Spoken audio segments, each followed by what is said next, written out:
안녕하세요. 내가 매일 기쁘게 신현준입니다. 드라마 전원일기에서 섭이 엄마로 많은 사랑을 받으셨던 분입니다. 연기자에서 지금은 목사로 또 교회를 섬기고 계시는 김정 목사님 자리하셨습니다.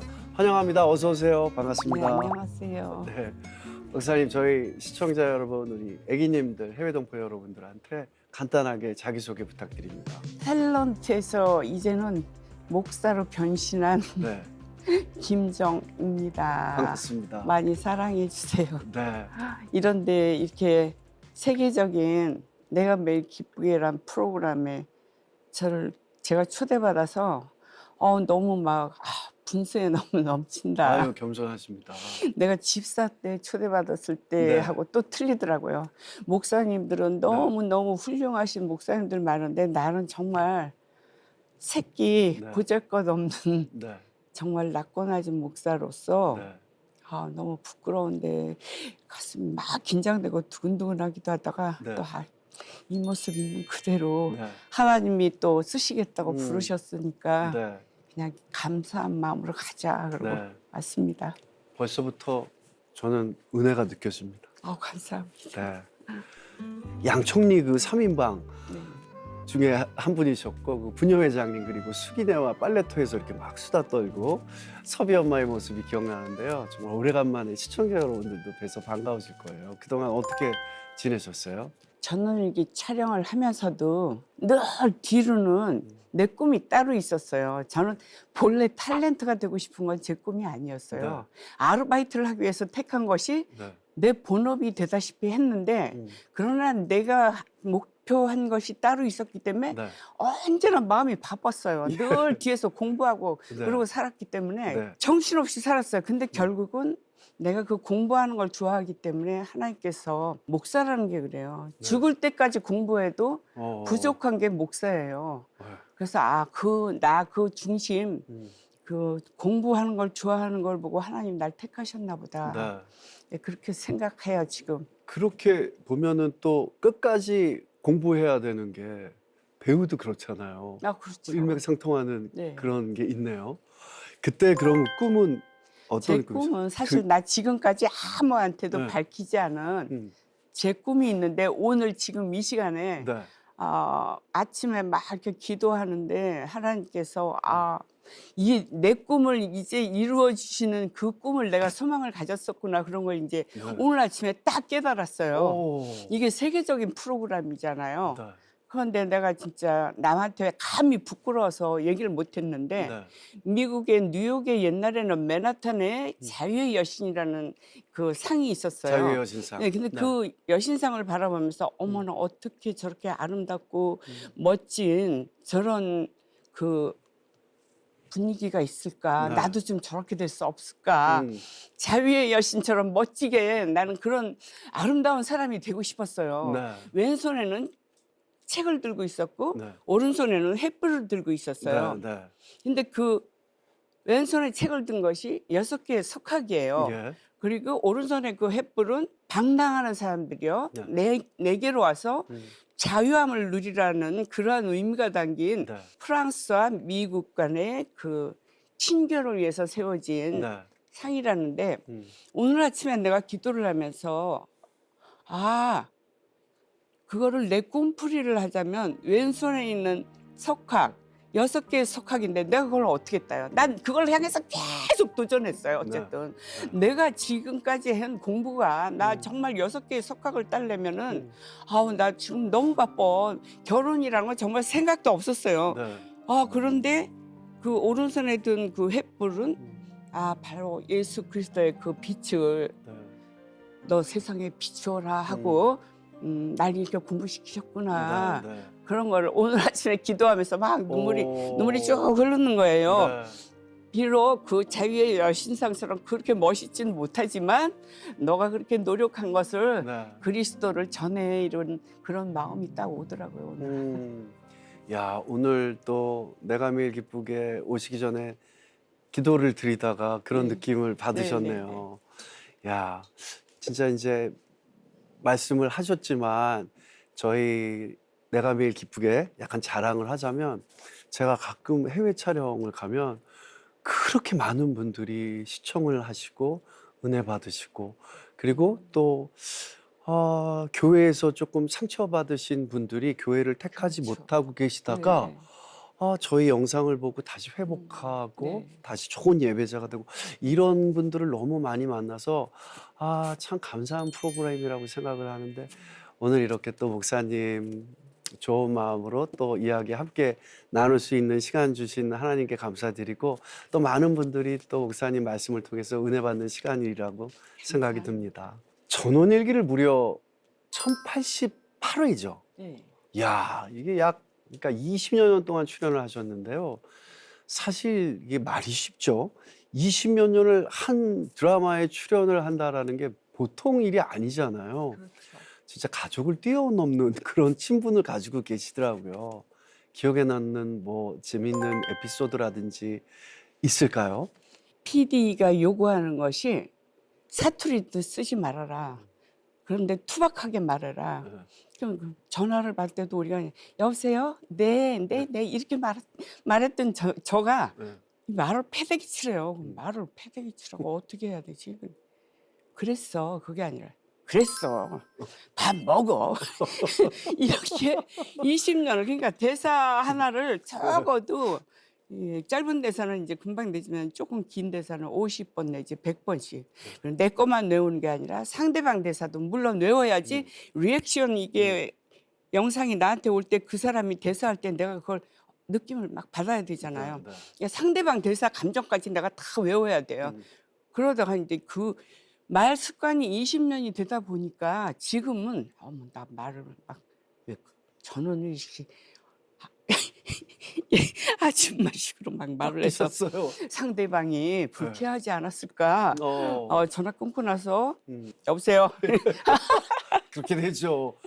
그런 그래갖고, 인물이 되죠. 네. 그래서 내가 어머 끊고 나서 어떡하지? 나 상대방이 막 나 흉보겠다 그런 마음이 그게 제일 지금까지도 안 고쳐져요 잘. 무슨 느낌인지 네. 알아요.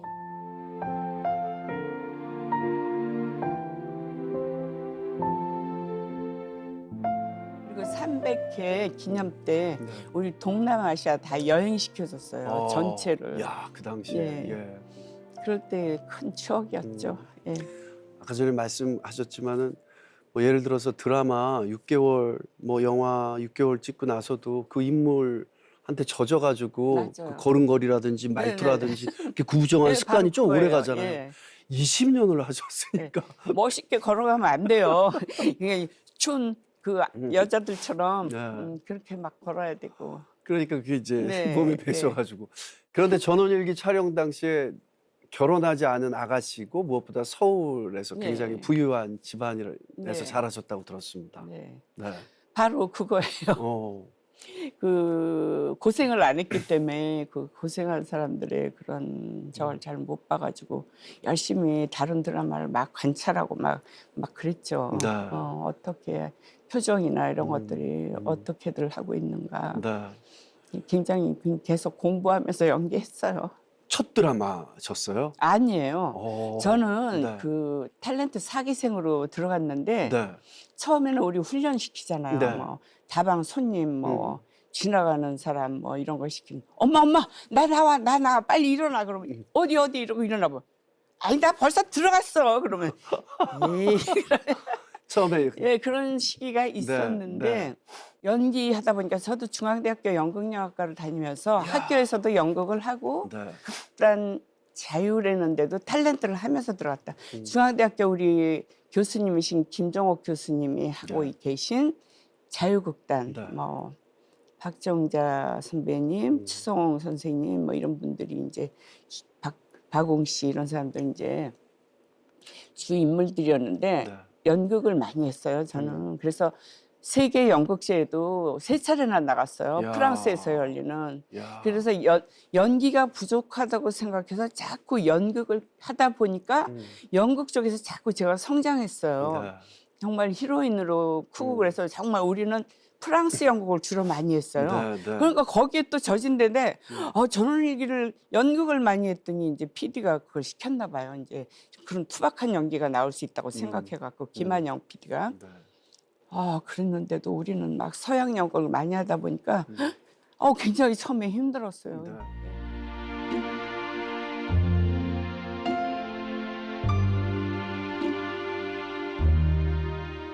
근데 이제 불어 공부를 하다가 하나님의 살아계심을 느끼셨다고요? 네. 불어 공부를 하다가요? 네, 저는 음. 사실 믿기 이전에는 네. 그 자유의 여신처럼 6개의 석학을 내가 따겠다는 그런 포부가 있었기 때문에 네. 불어하고 영어하고 일어하고 3개국어는 난 해야 되겠다. 음. 그런데 이 연기자도 나이 먹어서는 좀 네. 내가 가르치는 입장에 서는 게 좋지 않을까. 이제 나이가 먹었으니까 교수는 못 될 것 같고 액터즈 스튜디오 같은 거 네. 그런 걸 할래도 외국에서 라이센스 짧게 단기 코스라도 공부하고 오는 것이 낫지 않을까. 근데 제가 프랑스에 3차례나 왜 공연 갔다고 그랬잖아요. 네. 그러니까 거기 너무 멋있어요. 막 그래서 저는 그 프랑스에 대한 동경을 항상 하고 있었기 때문에 알리앙스 프랑세즈라는 그 태계로 네. 남산에 있는 학원을 한 6년은 다녔어요. 네. 네. 그런데 우리 그 극단에 있던 애를 프랑스 공연 때 만났더니 프랑스 언어가 너무 어려워서 자기는 여기 유학을 하러 왔는데 언어 공부만 10년을 하고 있다는 거예요. 그래서 아이고야. 어머 그래? 그래서 내가 그럼 난 여기서 언어를 마스터 해야 되겠다. 그래갖고 어떻게 해야지 불어 공부를 하지. 통신대라는 시스템이 참 좋겠더라고요. 우리가 네. 일하면서 네. 공부하기에는. 네. 테이프로 다 듣고 그 가외로 왜 가액 공부를 하면 돼요. 이제 일주일에 한 번씩 나가서 우리 학생들끼리 교수님 초빙에다가 듣는 그런 강의들이 있어요. 그래가지고 그럼 나 불문과 여기 가서 졸업하고 그 다음에 또 대학원까지 갈 수 있으면 가고 그래야겠다. 그러다 보니까 통신대 졸업하고 외대 대학원까지 수료하게 됐어요. 이야. 예. 그런데 통신대 재학 중에 교수님이 네. 여러분들 불문학을 공부하려면 기독교를 모르고는 절대로 공부할 수 없어요. 이렇게 딱 단호하게 얘기하시더라고요. 네. 제가 굉장히 좋아하는 여자 교수님이셨거든요. 그래서 어머머머 어떡하지? 난 예수님 믿다가도 내가 도망 나왔고 누가 자꾸 전도하면 근데 예수님이 어떻게 생겼는지 하나님이 어떻게 생겼는지 나한테 좀 데리고 와봐. 그러면 내가 믿을게. 그랬는데 안 되겠네. 내가 불어 공부하기 위해서라도 교회를 가긴 가야 되려나 봐. 불어가 굉장히 깊어요. 네. 하나님 말씀의 뜻은 더 깊지만 네. 불어 굉장히 깊어요. 그 뜻이 단어 하나가 막 20개 포르투갈어, 헝가리어, 그 스페인어 그 지역에 한 6개 지역 언어가 막 그 합성돼 가지고 그 시는 또 언어가 막 함축돼 있잖아요. 네. 그 지역의 꼬마 애들은 기본이 한 6개국어 해요. 지네들끼리 막 놀 때. 네. 그래서 시를 갖다가 번역하다 보니까 그거에 빠지다 보면 밤이 새는지 날이 가는지 몰라요. 맨날 새벽 4시, 5시에 자는 거예요. 네. 저기 촬영 갔다 와서는 가방 던지고 씻고 나서 밥 먹고 나서는 책 덤볐다 하면 새벽 4시, 5시인 거예요. 네. 매일같이. 제가 그걸 막 즐겼어요. 공부하는 거를. 그러다 보니까 그 기독교를 인정하는 작가가 있고 철학자가 있고 네. 기독교 불문학 사상사라는 수업이 있었는데 거기에는 온갖 세계적인 철학 사상가들, 네. 기독교 사상가들이 인생은 뭐야? 아니야, 이거야. 저마다 다 자기의 주장을 하고 있는 거예요. 그때 제가 어머니 이제 혼자서 돌보면서 삶에 대한 굉장한 회의에 젖어 있을 때 유일한 낙은 저는 그 공부하는 시간이었어요. 네. 그러니까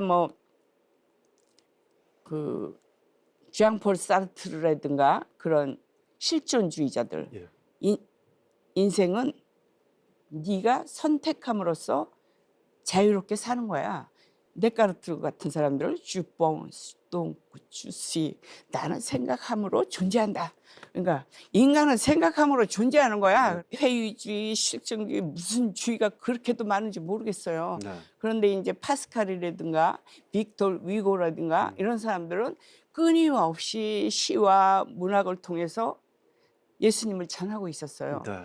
그 중에서 제가 이제 좋아하는 시인이 그 빅토르 위고의 스쿠디 라부슈 도모라는 어둠의 입술이 말하는 것은이라는 시인데 천지를 그 창조하신 그 하나님의 자연을 노래하는 그러한 시였는데 네.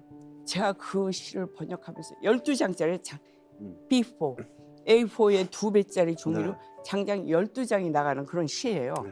그거를 번역하던 마지막에 막 전율이 막 왔어요. 막 버버버 막 떨리면서 막 눈물이 나면서 그 뭐냐면 온 우주의 나무들이 서로 얘기하고 있고 바람은 바람에게 얘기를 하며 시냇물이 흘러가면서 조약돌에게 얘기를 하고 뭐 이런 너무 아름답더라고요. 그런데 그냥 그 옛날에는 그 이전에는 아 단풍이 지나봐 가을이야 아름다워 참.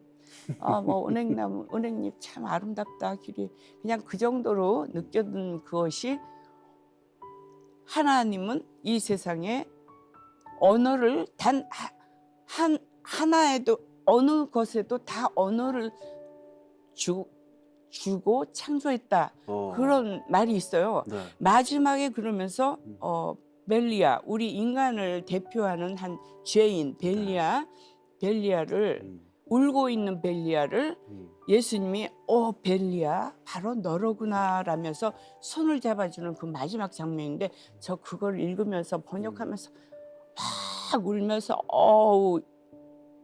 하나님의 세계라는 게 하나님이 창조했다는 게 이렇게 아름다운 세계구나. 하나님의 계시라는 것이 일반 계시가 말씀 계시이고 그다음에 자연 계시, 자연을 통한 하나님의 계시, 그다음에 특별 계시가 예수 그리스도거든요. 네. 그래서 자연이라는 게 이렇게 하나님께서 창조하신 거 맞아. 시를 읊으면서 제가 번역하면서 제가 빨리 예수께로 나가봐야겠다라고 더 강한 그 마음을 이제 가졌었죠. 근데 제가 지금 이 시간에 네. 갈등하고 방황하던 시간에 예. 그 나의 마음을 가장 잘 표현한 프랑스의 시인 하나 잠깐 읊을까요? 시 좀? 너무 좋죠. 예. 네. 믿지 않던 시절이니까 네. 그 회색빛 컬러의 네. 20세기 초현실주의 기욤 아폴리네르라는 시인입니다. 네. 불어로는 짧게만 할게요. 네. Sur le pont Mirabeau, sur le pont Mirabeau coule la Seine. Nos amours faut-il qu'ils m'en souviennent? La joie venait après la peine. Vienne la nuit, sonne l'heure. Les jours sont bons, je t'aimerai. 미라보 다리 아래 세느강이 흐르고 우리의 사랑도 흐르네. 기쁨은 항상 고통 뒤에 오는 것. 밤이여 오라, 시간이여 울려라. 날들은 가고 나는 머무네. 사랑은 가네, 흐르는 물처럼 가네. 삶이 느린 것처럼 희망이 격렬한 것처럼 밤이여 오라, 시간이여 울려라. 날들은 가고 나는 머무네.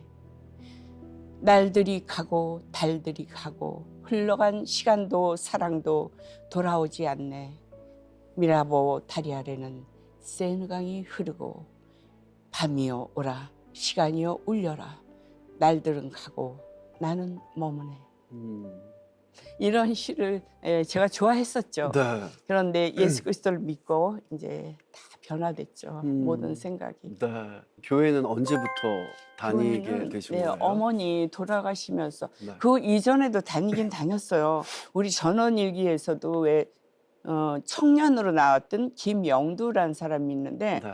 그분이 먼저 목사님이 되시면서 뜨겁게 전도를 했어요. 네. 평신도 때.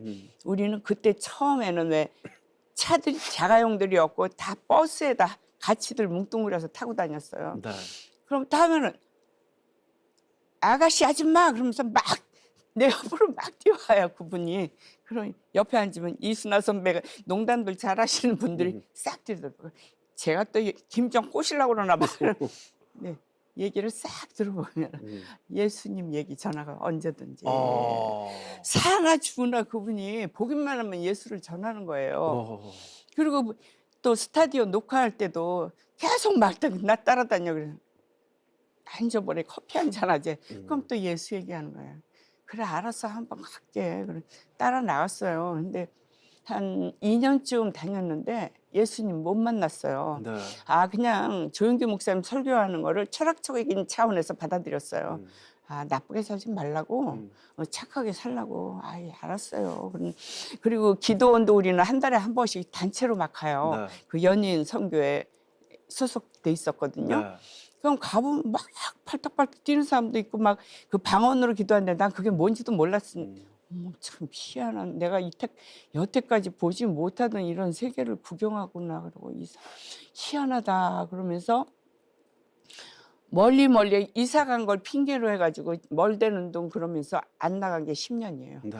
그런데 어머니가 아프면서 이제 집에 형제가 7인데 아들 2에 딸 5, 다 결혼했어요. 동생들까지. 네. 나만 남았어요. 이제 내가 엄마랑 살고 오빠하고 같이 사는데 병원에 모시고 갈 사람 나밖에 없어요. 그래서 내가 이제 자꾸 모시고 다니는데 병원에서도 이제 더 이상은 이제 병원에서 해줄 게 없다. 그러니까 준비하라고 그러더라고요. 그러니까 그래서 이제 엄마 얼마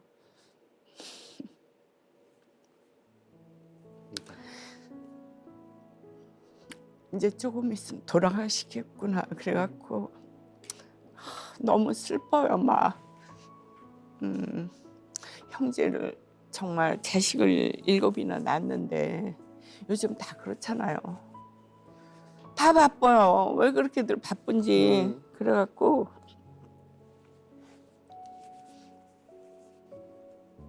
모실 사람이 하나도 없는 거예요. 형편이 전부 다.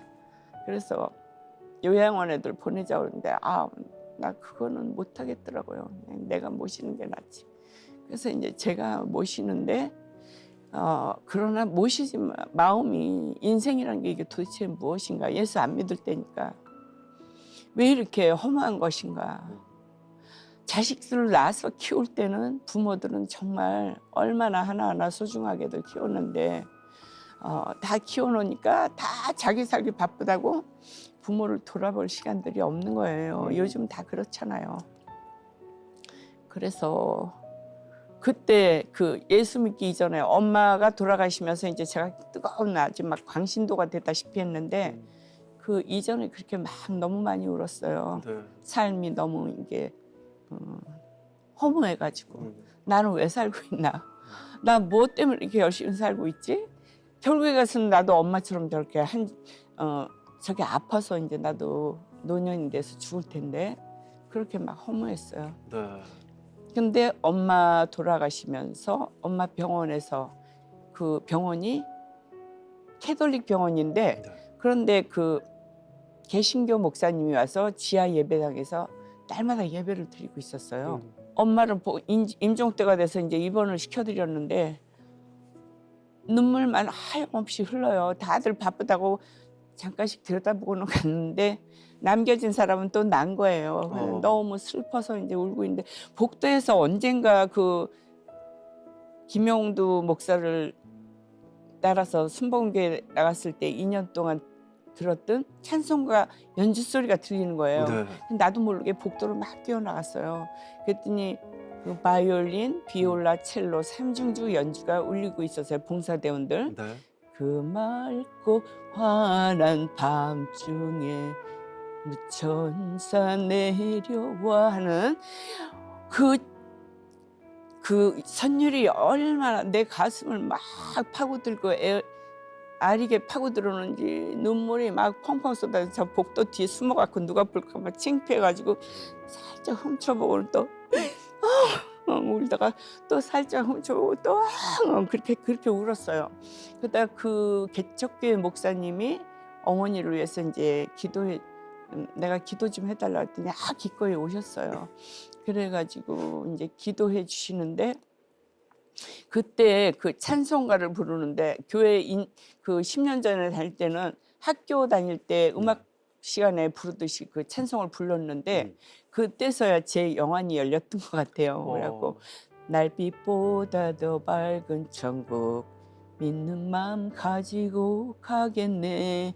믿는 자 위하여 있을 곳 우리 주 예비해 두셨네 하는 그 찬송인데, 우리 엄마가 7 형제를 키우느라고 저렇게 고생만 하다가 이제 가신다고 내가 막 마음이 정말 슬펐는데, 이걸로 끝나는 게 아니라 이 태양이 있는 날빛보다도 더 밝은 저 천국으로 믿는 자를 위해서 우리 주 예비해 두셨네. 그 말씀이 그때서야 깨달아지면서 막 눈물 콧물 범벅이 돼갖고 막 떼굴떼굴 굴다시피 했는데, 그때서야 이제 이게 찬송가 가사들이 그 영혼의 세계를 노래하는 것이구나. 그리고 그때서야 깨달았어요. 그러고 나서 그 개척교회 열심히 이제 다녔죠. 어머니 이제 장례식 치르고.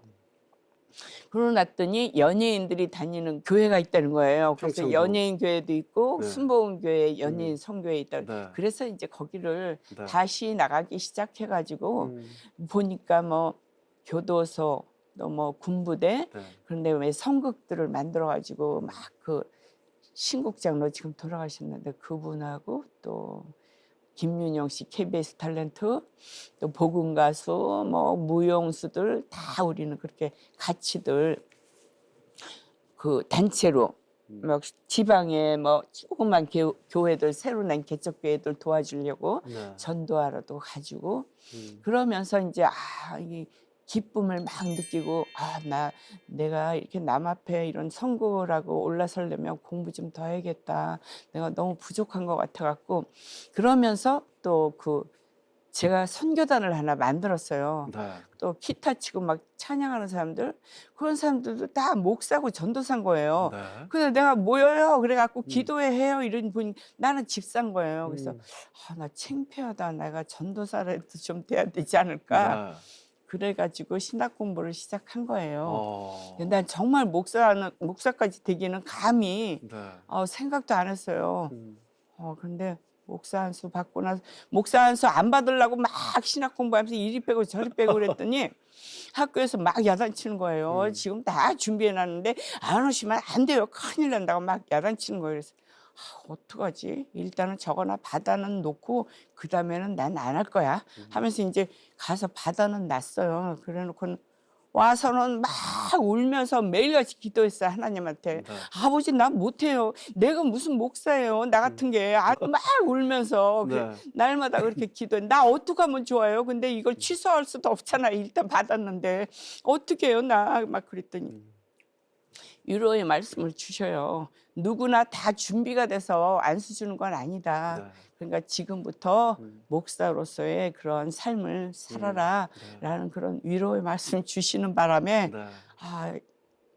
위로를 얻으면서 뚫레뚫레 보니까 우리 공부하는 그 목회연구원 동문들 보니까 교회들이 다 조그만 교회들인 거예요. 예, 예. 저는 막 큰 교회를 다녔기 때문에 목사님들은 다 그런 큰 교회에서 일하시는 분만 목사님인 줄 알았더니 네. 이렇게 조그만 교회들을 하는 것도 다 하나님께서 다 나름대로 목적이 있어서 교회를 세우셨더라고요.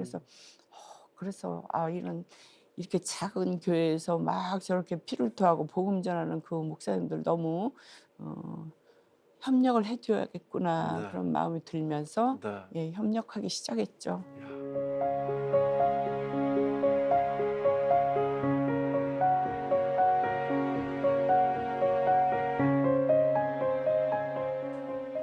하나님을 믿기 전과 후 가장 달라진 게 어떤 거세요? 나라는 존재가 그 믿기 이전에는 나 왜 태어났어? 나 왜 이렇게 열심히 살고 있는 거야? 근데 나도 마지막에는 저렇게 엄마처럼 저렇게 나도 이렇게 병들어서 이렇게 땅속에 한 줌의 재를 이제 묻힐 텐데 나 왜 태어난 거야 도대체? 그런데 그렇게 허무했어요. 네. 열심히는 막 살고는 있는데 나 자신을 위해서 살고 있다는 것 자체가 나한테 기쁨이 되지 못했던 거예요. 네. 뭔가가 다른 게 있는가 봐요.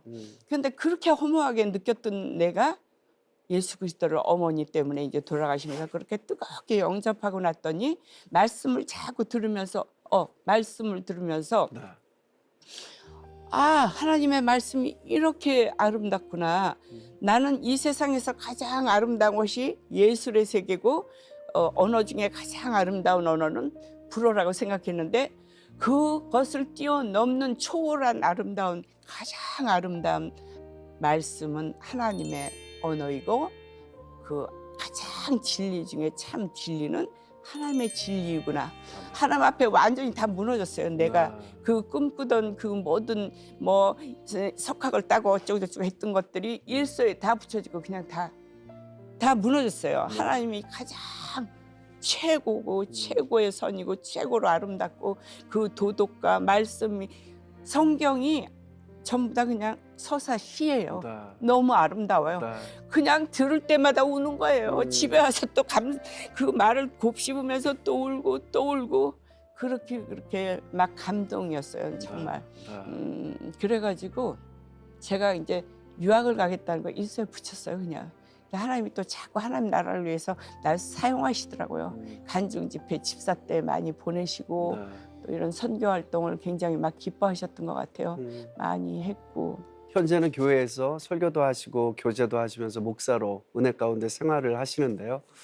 무엇보다 이제 가정 사역에 열심이라고 들었습니다. 세상에 남편과 나이 차가 이게 연하 네. 21 연하. 네. 이야. 근데 네. 제가 이제 어머니 돌아가시고 그 기독교에 심취해서 그 통신대 동아리들이 있어요. 네. 처음에는 예수 안 믿을 때는 샹송 반에 들어가서 기타 치고 샹송 부르고 뭐 또 제가 탤런트라고 이제 불어 연극 네. 뭐 그런 불어 연극 연출하라 해서 그 연출하고 막 그러는데 내가 이제 예수님 뜨겁게 영접하고 난 다음에 기독교 동아리로 바꿔버렸어요. 네, 네, 네. 그래서 기독교 동아리에서 저희 남편을 만났어요. 예. 근데 저희 남편은 내가 탤런트인지도 몰랐고 맨날 단발머리 하고 다녔어. 맨날 공부를 학생 같은 마음이니까. 네. 그러니까 이제 모르고 처음에는 자꾸 이제 나한테 접근했죠. 예. 그래서 나 이렇게 나이가 많은데 감히 그냥 학교 선배로서 그냥 대화하자고. 근데 이야기를 하다 보니까 나도 사실은 화가가 꿈이었어요. 예. 모딜리안이라든가 뭐 하여튼 저는 그 모딜리아니 같은 그런 그림 화가가 되고 싶었는데 네. 저도 아버지가 건축업을 하셔갖고 정말 남부럽지 않게 잘 살았는데 내가 대학 갈 무렵에 아버지가 막 여러 차례 막 실패하시면서 뭐 건축물을 지었는데 돈을 못 받고 막 이런 게 그 거듭돼서 아버지 쇼크로 막 쓰러지시고 중풍 걸리시고 막 이래가지고 네. 아, 나 집에서 유학시켜달라고 그랬더니 다 틀렸네. 내가 벌어서 가야 되겠네. 그래갖고 빨리 돈 벌 길이 뭔가 그러다가 택한 게 아르바이트로 택한 게 이게 탤런트를 택한 거예요. 근데 저희 신랑도 화가 지망생인데 예, 화가 지망생인데 처음에 만나자마자 그 내가 동승인이라는 잡지에 표지 모델로 나왔었는데 그걸 그려가지고 왔어요, 나한테. 예, 예. 예. 근데 그 그림을 보고 제가 마음이 좀 움직였어요. 어머, 이 사람 공부 열심히 하면 참 좋은 화가가 되겠는데 자기도 가정 형편이 그렇게 안 좋아졌기 때문에 일을 하지 않으면 안 되기 때문에 통신대 경제학과에 지금 들어왔다는 거예요. 일하면서 이제 그 공부하기 좋은 네. 학교거든요. 그러다 보니까 미술 얘기가 끝이 없이 얘기다는 거예요. 나도 화가 얘기 뭐 굉장히 많이 알고 있거든요. 그래갖고 우리 첫 데이트 장소는 과천에 있는 그 미술박물관. 미술관이요. 예. 그렇다 얘기를 자꾸 나누다 보니까 통해요. 나이를 뭐 이렇게 나중에는 그리고 우리 신랑은 초등학교 때부터 예수를 믿어서 그때 당시에는 나보다 오히려 앞질러가 있었어요. 믿음이. 예. 내가 나중에는 이제 따라 마셨지만 제가 그때 47에 우리 신랑을 만났으니까요. 네. 근데 나는 결혼에 대한 생각도 안 하고 막 살았어요. 그냥 공부해야 내 꿈이 그런 꿈이니까. 근데 엄마가 돌아가시고 나니까 너무 쓸쓸해요. 아우, 나 혼자 산다는 게 참 이래서 다 결혼을 하는 건가 보지. 적당한 사람이 있으면 결혼하고 싶은데 너무 늦었어요. 네. 이제는. 네. 근데 중매가 들어와도 다 무슨 후처짜리예요. 음. 마음이 영 안 땡겨요. 뭐 안 가고 싶고 그렇게 가려면 내가 뭐 돈 많은 거 원해서 결혼하려고 그런 그게 행복은 아닌 것 같은데 근데 저희 남편하고 자꾸 이야기하다 보니까 또 네. 기독교인이고 나는 믿음이 좋은 사람을 내 결혼 대상자로 이제 그 가치관이 바뀌더라고요. 음. 하나님께서는 어쨌든 믿음이 좋으면 다 그걸 올바르게 만지시잖아요. 믿음이 맞습니다. 일단 들어가면요. 네. 아무리 그 뭐가 왜곡되고 삐뚤어진 음. 사람도 다 하나님께서 바른 길로 인도하시기 때문에 네. 나는 내가 만약에 결혼한다면 믿음이 좋은 사람하고 했으면 좋겠는데 근데 나이가 너무 어려서 이런 사람하고 결혼하면 주변에서 얼마나 욕할까 좀 창피하기도 하고 그래갖고 너무 많이 갈등했어요. 어쨌든 사귀면서도 중간에 또 끊었다가 네. 그런데 하나님께 기도해 보자고 그래가지고 연예인 선교회 그 예배 11시 예배는 거기서 혼자 드리고 오후 예배는 대성전에서 저희 남편하고 같이 드리고 또 한 달에 한 번 정도씩은 또 기도원에 가서 하나님께 기도해 보자고. 그런데 그때 당시에 우리 탤런트들도 촬영하려면 너무 힘들잖아요. 네. 강원도 어디로 와라. 뭐 어디 뭐 평택 어디로 와라. 그것도 전원일기도 아침에 8시까지 청원까지 오래요. 네. 그럼 우리 집에서 내가 운전해갖고 4시간을 가야 돼요. 그럼 새벽 4시에 출발해서 가요. 그럼 잠 못 자고 일어나서 가야 돼요. 잠 뭐 예. 설치다가 그냥 들어놔서 쉬었다가 그냥 나가야 음. 되거든요. 그래서 이렇게 너무 힘드니까 하나님이 날 조력하라고 이런 사람을 같이 그럴 때 촬영하고 그럴 때 운전하라고 또 뭐 선교 활동도 그래요. 제가 막 모노드라마도 만들었고 막 그 또 워십 난 현대 발레를 오랫동안 했어요. 네. 한양대학교 교수님들 있어요. 그분들한테 한 15년간 사사받고 또 공연도 좀 했고 그래서 그 워십을 굉장히 좋아해요. 지금도 워십을 막 하고 있는데 이 나이에도 네. 보따리가 있어요. 꼭 선교 활동하러 갈 때도 보따리를 이고지고 다녀야 돼요. 지금은 막 핸드폰에다 다 잭을 꽂으면 되지만 의상 가방에 소도구에 혼자서 찔찔 매고 참 그리고 많았죠, 예. 예전에는. 그래서 하나님이 아마 도와주라고 이런 사람을 보낸 거 아닌가. 그리고 우리 기도를 해보자고 그래서 계속 기도하다가 그때 당시에 뭐 평신도니까 그냥 마음에 큰 무슨 불안은 없었어요. 또 신랑 집에서는 나이가 그렇게 많다니까 무슨 유부녀가 꼬셨나 그러고 데리고 와보라고 막 아버지가 야단쳐가지고 갔었죠. 근데 네. 보자마자 아버지가 말 딱 들어가셨어요. 화났던 게 딱 가라앉으셔가지고 예루살렘 성전에서 부목사님 김홍익 목사님 주례로 잘 치렀어요. 만난 지 얼마 만에 결혼하신 거예요? 한 2년 교제했어요. 네. 그렇게 또 통신대학교에서 동아리 활동을 하시면서 네. 만나셨네요. 결혼 후 남편 집사님의 또 사업 실패가 있으셨나 봐요. 경제적인 그러니까, 어려움도 겪으셨다고요. 하나님께서는 남편이 목사더라도 그 아내가 내조를 해줘야 되잖아요. 그럼 제가 목사면 남편이 또 외조해줘야 돼요. 그런데 돈 많이 벌려고 한 집사님은 아닌 것 같아요. 기도를 꾸준히 해봐도 네. 돈을 벌려고 애를 썼기 때문에 하나님이 다 허물으신 것 같아요. 선교를 하라고 둘이 파트너가 돼서 합심해서 제가 이런 일들을 하니까 운전도 해주고 음악 들어줘야 되고 짐이 무거운 거 많을 땐 들어도 줘야 되고 이렇게 협력을 해줘야 될 사람이 물론 아르바이트식으로 자기 일이 좀 있긴 있어야 되죠. 또 그림 그리는 일이 있잖아요. 전시회도 하고 그래요, 지금도. 그러니까 돈 버는데 너무 치중을 하다 보니까 하나님이 다 내리치신 것 같아요. 그래서 지금 와서 기도해 볼 때 하나님께서 주의 일을 하라고 서로 이렇게 만나게 해주셨구나. 그리고 나는 남편이라기보다는 동역자, 또 뭐 성도, 네. 나의 첫 번째 성도라고 그럴까? 예, 그렇게 보내주신 사람 아닌가. 내가 남편을 잘 양육하고 치리해서 같이 협력해가지고 하나님의 나라를 위해서 우리가 서로 일하라고 보내주신 파트너 아닌가 그렇게 생각합니다. 하나님과 늘 동행함으로써 행복한 김정 목사님께서 가장 좋아하는 성경 말씀이 뭘까 굉장히 궁금한데 어떤 구절이 있을까요? 네, 빌립보서 2장 13절에 너희 안에 행하시는 이는 하나님이시니 자기의 기쁘신 뜻을 위하여 너희로 소원을 두고 행하게 하시나니. 아멘. 그러니까 하나님께서 우리에게 소원을 두셔서 자기의 기쁘신 하나님의 기쁘신 뜻을 위해서 우리에게 소원을 두셔서 행하게 하신다고 그 말씀이 네. 저는 젊어서부터 그 말씀이 가슴에 와서 탁 박히고 오늘 아침에도 나에게 그 꿈을 주신 게 하나님의 뜻을 이루시기 위해서 그렇게 공부 열심히 해가지고 그리스도의 빛을 발하라고 자유의 여신을 꿈꾸게 하셨나 보다 이러고 그런. 저도 늘 얘기하지만 저희가 꾸는 꿈은 네. 하나님이 주시는 것 같아요. 맞아요. 이루어 주시는 것도 하나님이시고 네. 꿈을 주시는 것도 하나님이신 것 같아요. 네. 목사님도 그렇게 어렸을 때 뉴욕에 있는 자유의 여신상을 보고 꿈을 꾸게 만드시고 이렇게 하나님이 목사님을 사용하시네요. 남편분하고 같이. 놀랍습니다. 하나님의 계획은. 감사합니다. 네. 하나님과 늘 동행함으로써 행복한 김정 목사님께서 기도 제목 있으시면 함께 나눠주세요. 저희가 함께 기도드리겠습니다.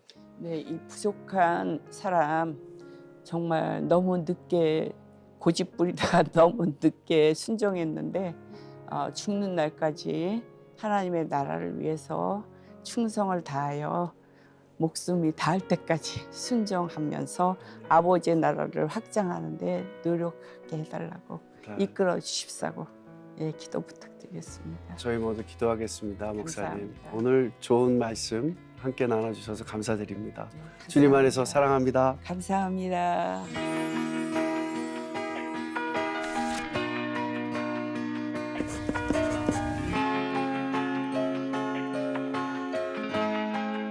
영상 잘 보셨나요?